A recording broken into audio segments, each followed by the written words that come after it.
You ask Tiger to solve.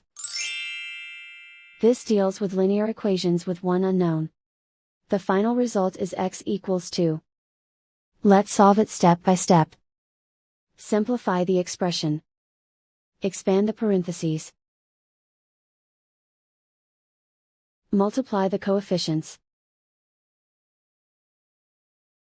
Simplify the arithmetic. Group like terms.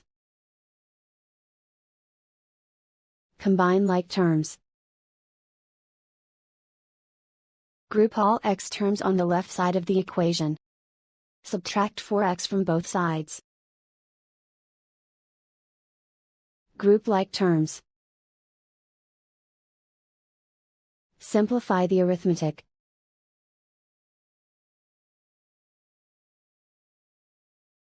Group all constants on the right side of the equation. Add 8 to both sides. Simplify the arithmetic.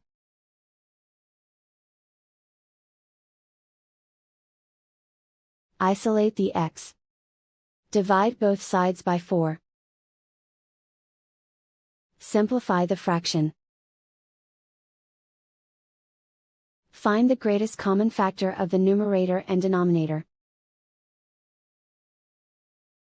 Factor out and cancel the greatest common factor. And so the final result is x equals 2.